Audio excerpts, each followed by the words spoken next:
Today we're going to go get some cactus fruit and make some cactus fruit syrup.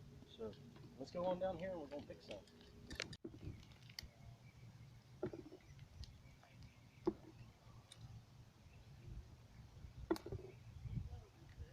And that's how you pick them.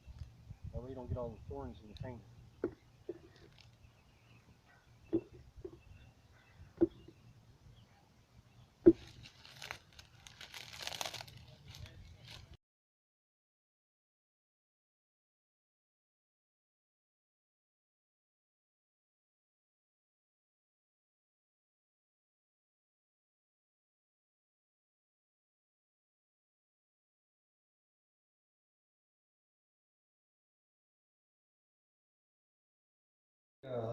Showed y'all how to pick these cactus fruit with tongs.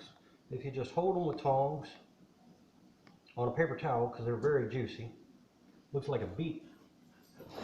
And these are super good for you, super high in antioxidants. You just cut the end off, and what I do is kind of go around the outside of the skin with a spoon, and then just dump it out. And that's about it. And you can also take a piece of aluminum foil and wrap it around each one and use it slightly as a rubber glove. But you don't want to really use a rubber glove because you'll just wind up with tons of thorns in your glove, and then you have to throw your good gloves away. This is a little time consuming, and we got about 75 of these to do, but it only took maybe 4 minutes to pick all these. And if you look in the inside of that, it comes out really easy. They're slam full of small seeds. So what we're going to do is we're going to clean all these, put them in the pot, put it on low simmer, and that'll force all the meat and the juice to liquefy.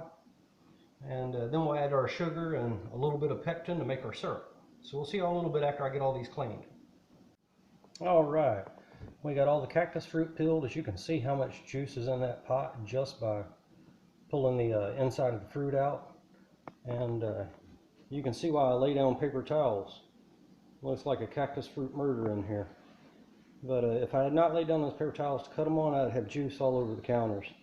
And you definitely want to keep an extra paper towel close by, because if that juice gets on your counters or your clothes, it's stained. That's all there is to it. And that's how many cactus fruit I just went through peeling. It took maybe 15-20 minutes to do them all. But once I turn all this into a juice and get the seeds out, we'll run it through a small metal strainer. And once I have that juice, I can make jelly, I can make syrup, I can make cactus fruit wine, which I'm probably going to do at least a bottle of that. But we do all kinds of homemade goods around here.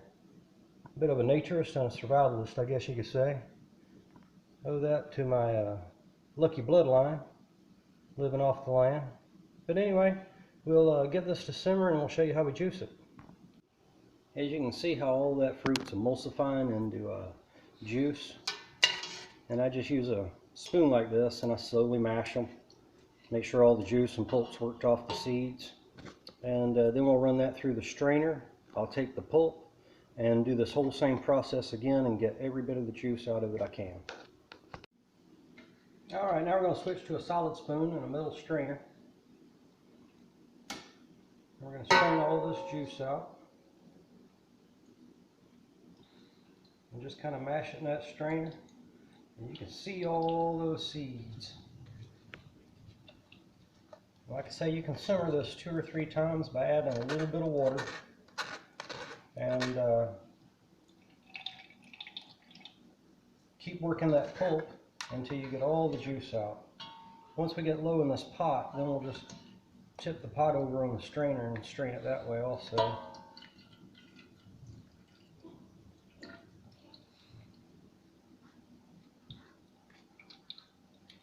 If I had a bigger strainer, it would probably make it easier, but you know, work with what you got. You can use cheesecloth and wring it out by hand if you like, but this is just the way we do it.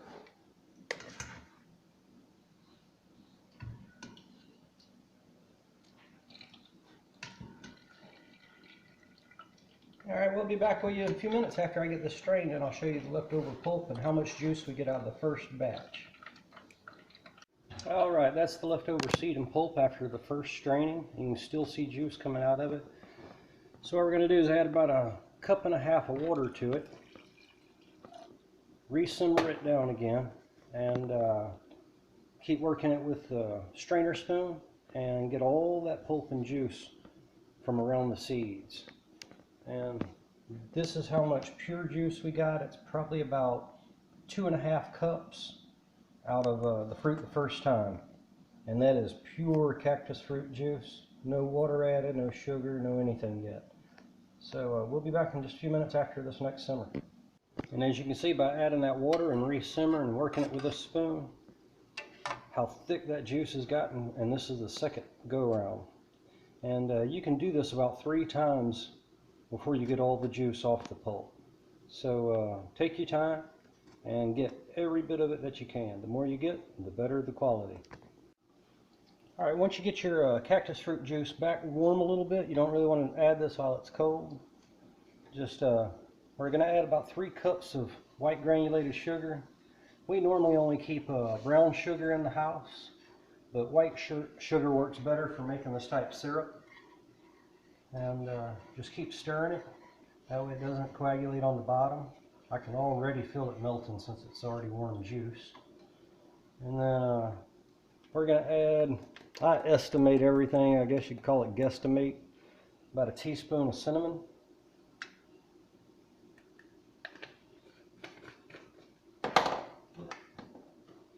About 1/2 teaspoon of nutmeg.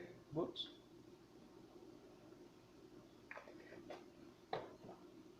And about 1/4 teaspoon of allspice.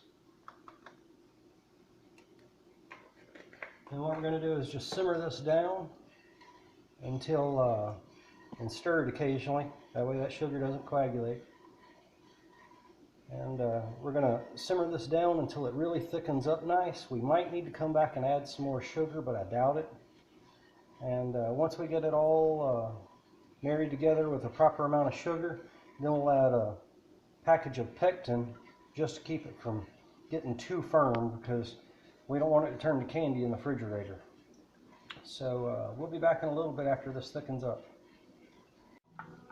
Alright, we just added another 2.5 cups of sugar or so, and our box of pectin, which is Sure Gel pectin. That'll keep it from stiffening up too hard in the refrigerator, because once the sugar gets cold, it's going to want to stiffen.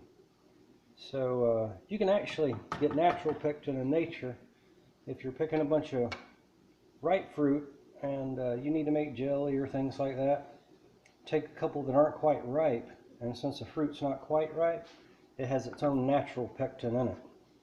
So I probably didn't really need to add pectin to this syrup, but better be safe than sorry, because most of my cactus fruit were really ripe. You want to get them at their sweetest, and that's when they're at their darkest purple, just starting to fall on the ground. But anyway, we're going to let this simmer a little while later. We're going to get it jarred up into mason jars. After that, we can use it on waffles. We can use it to make cello, wine, cheesecake toppings, anything you want. But that's basics of it, folks. That's how you clean and prep cactus fruit, and you can do almost anything you want with them, but they turn out really nice. Anyway, y'all have a good day. Stay tuned to Simple Life. See you soon.